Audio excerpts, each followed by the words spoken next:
दोस्तों, आप सभी का अमेजिंग ज्ञान पॉइंट पर हार्दिक स्वागत है। आज के इस वीडियो में हम हिस्ट्री के उन क्वेश्चंस को कवर करने वाले हैं जो कि वर्ष 2024 में बार बार पूछे जा रहे हैं। दोस्तों, वीडियो में आखिरी तक बने रहिएगा और वीडियो के लास्ट में हमें यह जरूर बताइएगा कि इनमें से कितने क्वेश्चंस आपने सही किए हैं। तो देखिए, वीडियो का पहला क्वेश्चन है, निम्नलिखित विद्वानों में से हड़प्पा सभ्यता की सर्वप्रथम खोज किसके द्वारा की गई थी। तो दोस्तों, पहले प्रश्न का दयाराम साहनी इसका राइट आंसर रहेगा। हड़प्पा सभ्यता या सिंधु घाटी सभ्यता की सर्वप्रथम खोज दयाराम साहनी के द्वारा वर्ष 1921 में की गई थी। हम बात कर रहे हैं हड़प्पा सभ्यता की, तो आइए इसके बारे में विस्तार से जानते हैं। दोस्तों, हड़प्पा सभ्यता की खोज दयाराम साहनी ने 1921 में किया था। पाकिस्तान के पंजाब प्रांत में रावी नदी के तट पर यह स्थल बसा हुआ है। नदी का नाम याद रखिएगा। हड़प्पा सभ्यता की खोज दयाराम साहनी के द्वारा की गई थी और यह सभ्यता पाकिस्तान, वर्तमान जो पाकिस्तान है, इसके पंजाब स्टेट में रावी नदी के तट पर यह स्थल बसा हुआ था। हड़प्पा की विशेषताओं की बात की जाए तो दोस्तों, हड़प्पा के निवासी शहरी थे, यह आपको याद रखना है। सिंधु घाटी सभ्यता के मकान ईंट के बने हुए थे, तो इतने ये विकसित थे। हड़प्पा सभ्यता को कांस्य युगीन सभ्यता भी कहा जाता है, तो इस फैक्ट को भी आप याद रखिएगा। कई एग्जाम्स में यहाँ से क्वेश्चंस पूछे जा चुके हैं। देखिए दोस्तों, क्वेश्चन नंबर 2 है, निम्नलिखित में से किस वेद में प्राचीन वैदिक युग की सभ्यता के बारे में सूचना दी गई है। दोस्तों, प्राचीन वैदिक युग की सभ्यता के बारे में सूचना ऋग्वेद में दी गई है, तो इस प्रश्न का ऑप्शन ए राइट आंसर रहेगा। हम बात कर रहे हैं ऋग्वेद की, जो 4 वेदों में से एक है। तो आइए साथियों, इसके बारे में हम सभी डीप में जानते हैं। देखिए, वेद 4 हैं, ऋग्वेद, यजुर्वेद, सामवेद और अथर्ववेद। इनके नाम याद रखिएगा। प्रसिद्ध गायत्री मंत्र को ऋग्वेद से लिया गया है, तो इसे भी आप याद रखिएगा। सूर्य देवता और सावित्री को समर्पित गायत्री मंत्र को ऋग्वेद से लिया गया है।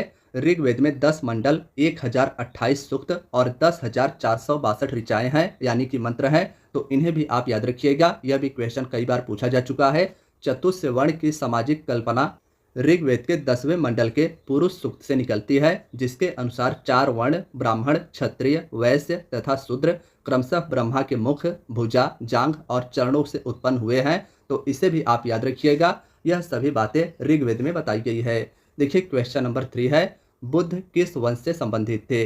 दोस्तों, तीसरा क्वेश्चन भी वेरी वेरी इंपॉर्टेंट है। बुद्ध किस वंश से संबंधित थे, यह आपको बताना है। तो दोस्तों, भगवान बुद्ध शाक्य वंश से संबंधित थे। ऑप्शन सी इस प्रश्न का राइट आंसर रहेगा। याद रखिएगा, बुद्ध शाक्य वंश से संबंधित थे। बात हो रही है भगवान बुद्ध की, तो दोस्तों, गौतम बुद्ध जी का जन्म 563 ईसा पूर्व में लुम्बिनी नेपाल में हुआ था। 563 बीसी यानी ईसा पूर्व में लुम्बिनी नेपाल में गौतम बुद्ध जी का जन्म हुआ था। गौतम बुद्ध जी को एशिया का ज्योति पुंज यानी लाइट ऑफ एशिया कहा जाता है। यह भी इंपॉर्टेंट है, कई एग्जाम्स में पूछा जा चुका है। इनके बचपन का नाम सिद्धार्थ था, तो इनके बचपन का नाम याद रखिएगा। दोस्तों, गौतम बुद्ध जी ने 29 वर्ष की अवस्था में गृह त्याग किया था, जिसे महाभिनिष्क्रमण कहा गया था, तो यह भी आप याद रखिएगा। 35 वर्ष की आयु में बैसाख की पूर्णिमा की रात निरंजन यानी फल्गु नदी के किनारे पीपल के वृक्ष के नीचे सिद्धार्थ को ज्ञान की प्राप्ति हुई थी। तो साथियों, यह जो स्लाइड है काफ़ी ज़्यादा महत्वपूर्ण है, इसका आप स्क्रीनशॉट ले लीजिएगा। अति महत्वपूर्ण इससे क्वेश्चंस पूछे जाते हैं। बुद्ध ने अपना पहला उपदेश सारनाथ में दिया था, तो इसे भी आप याद रखिएगा।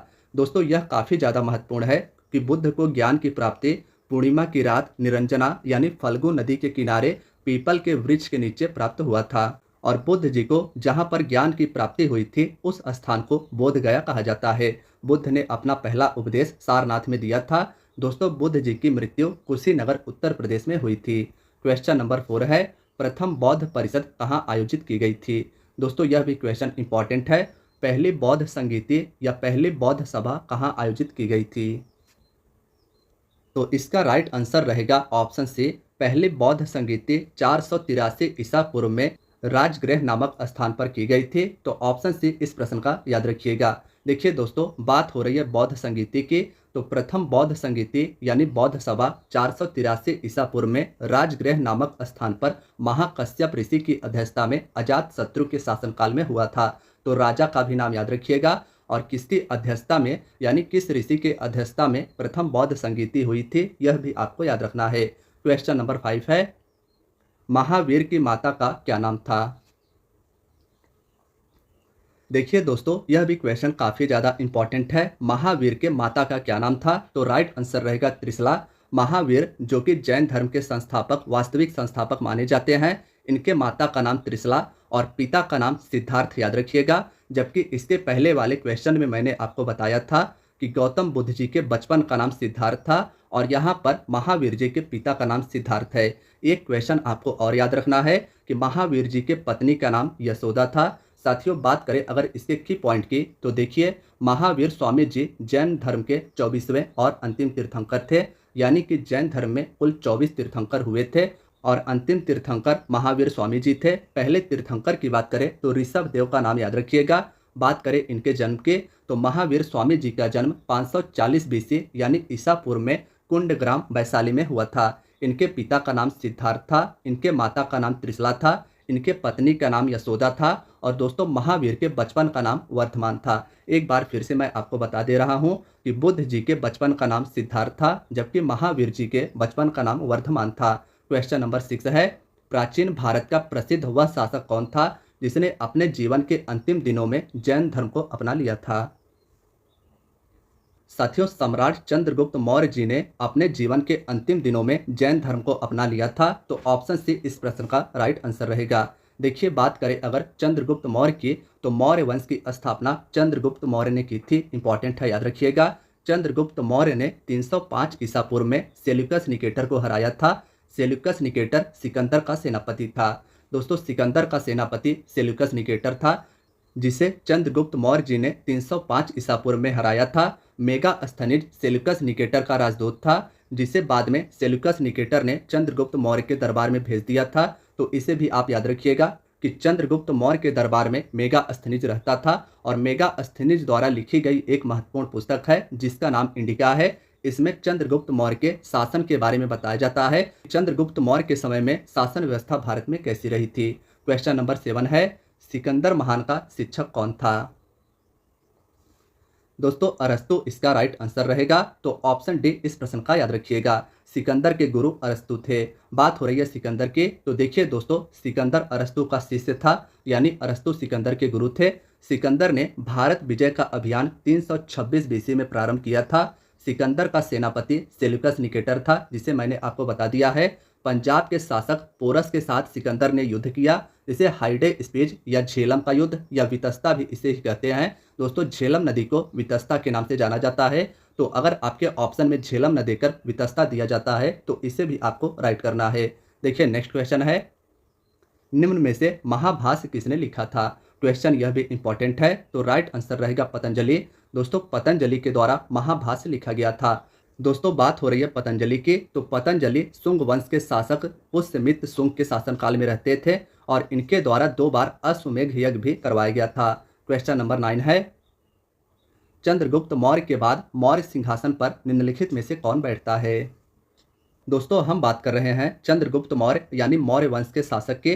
तो चंद्रगुप्त मौर्य के द्वारा मौर्य वंश की स्थापना की गई थी। इसके बाद मौर्य वंश का शासन बिंदुसार संभालता है। तो ऑप्शन सी इस प्रश्न का राइट आंसर रहेगा। ध्यान रखिएगा कि चंद्रगुप्त मौर्य के बाद शासन बिंदुसार संभालता है और बिंदुसार के बाद अशोक मौर्य वंश का शासन संभालता है। देखिए, बात हो रही है बिंदुसार की, तो दोस्तों चंद्रगुप्त मौर्य का उत्तराधिकारी बिंदुसार हुआ, जो 298 ईसा पूर्व में मगध की गद्दी पर बैठता है। बिंदुसार को अमित्र घात के नाम से जाना जाता था।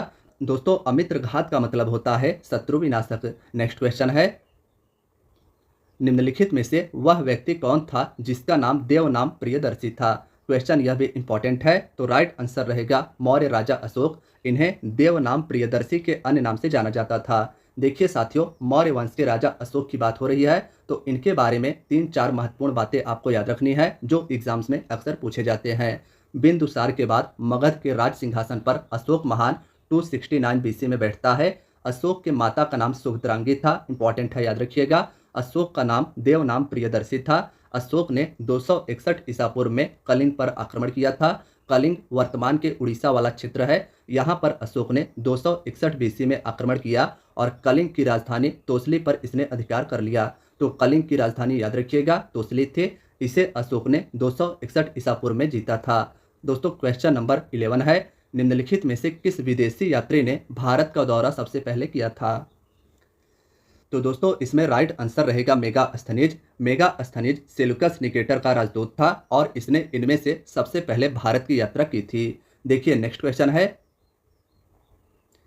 चंद्रगुप्त मौर्य का प्रसिद्ध गुरु चाणक्य निम्नलिखित में से किस विद्या केंद्र से संबंधित था। साथियों चंद्रगुप्त मौर्य के गुरु याद रखिएगा चाणक्य थे और इनके विद्या केंद्र की बात की जाए यानी ये कहाँ के शिक्षक थे तो तक्षशिला के शिक्षक थे चंद्रगुप्त मौर्य के गुरु चाणक्य। ऑप्शन ए इस प्रश्न का राइट आंसर रहेगा। दोस्तों तक्षशिला की बात की जाए तो यह वर्तमान के पाकिस्तान के पेशावर में स्थित था और यह उस समय का एक प्रसिद्ध विद्या केंद्र था। देखिए बात करें अगर चाणक्य तो दोस्तों चाणक्य को कौटिल्य विष्णुगुप्त के नाम से भी जाना जाता है। घनानंद को हराने में चाणक्य ने चंद्रगुप्त मौर्य की मदद की थी जो बाद में चंद्रगुप्त मौर्य के प्रधानमंत्री बने थे।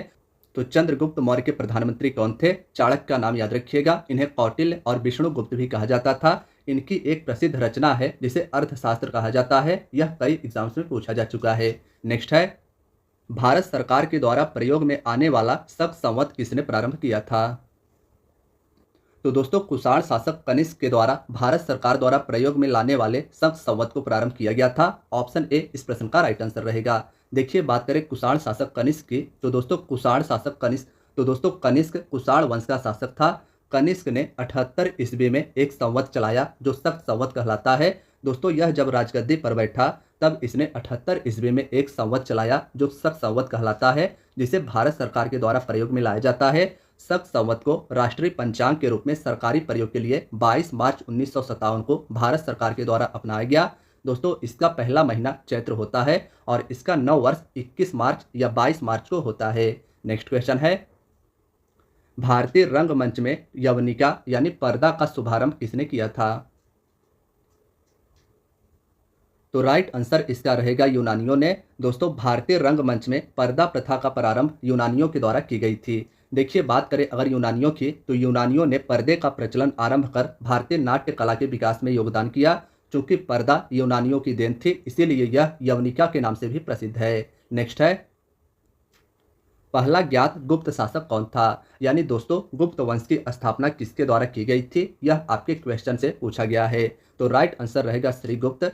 श्रीगुप्त के द्वारा गुप्त वंश की स्थापना की गई थी। देखिए बात हो रही है गुप्त वंश की तो दोस्तों गुप्त वंश की स्थापना श्रीगुप्त ने की थी जिसका शासनकाल 240 ईस्वी से लेकर 280 ईस्वी तक था। गुप्त वंश का प्रथम महान सम्राट चंद्रगुप्त प्रथम था। इसने महाराजा धीराज की उपाधि धारण की थी। उपाधि यानी टाइटल याद रखिएगा, इससे कई बार क्वेश्चन पूछा जा चुका है। चंद्रगुप्त प्रथम ने महाराजा धीराज की उपाधि धारण की थी जबकि चंद्रगुप्त द्वितीय जिन्हें विक्रमादित्य भी कहा जाता है इन्होंने विक्रमादित्य की उपाधि धारण की थी। दोस्तों गुप्त संवत की शुरुआत भी चंद्रगुप्त प्रथम ने ही की थी। नेक्स्ट क्वेश्चन है, हरिसेन निम्नलिखित राजाओं में से किसका राजकवि था।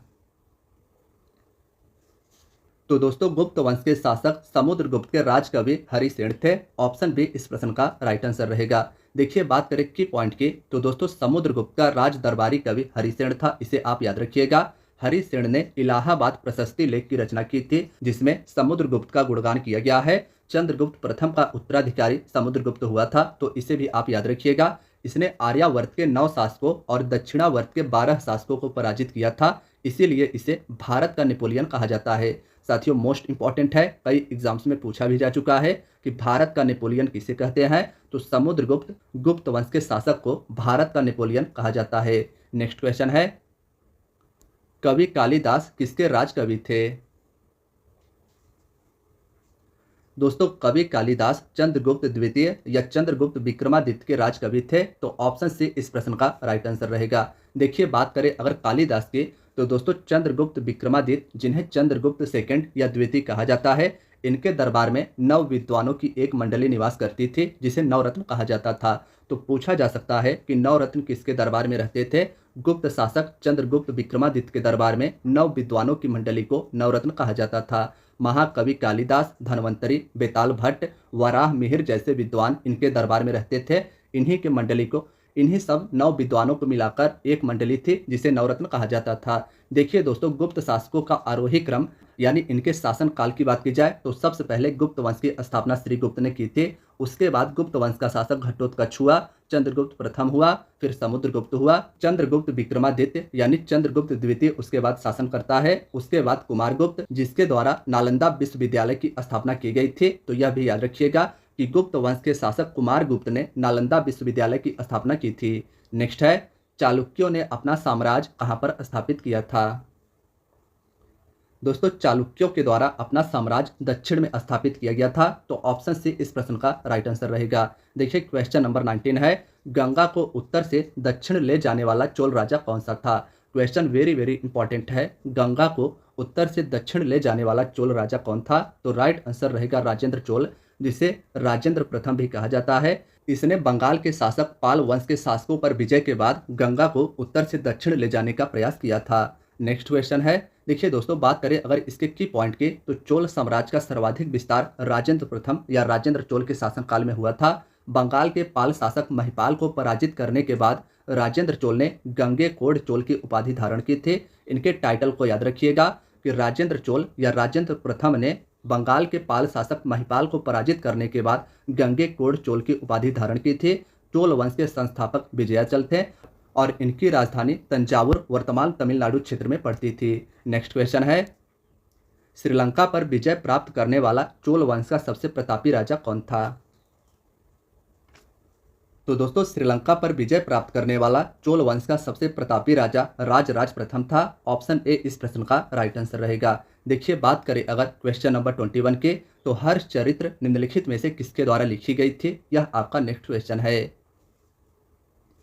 दोस्तों, क्वेश्चन नंबर 21 का बाणभट्ट इसका राइट आंसर रहेगा।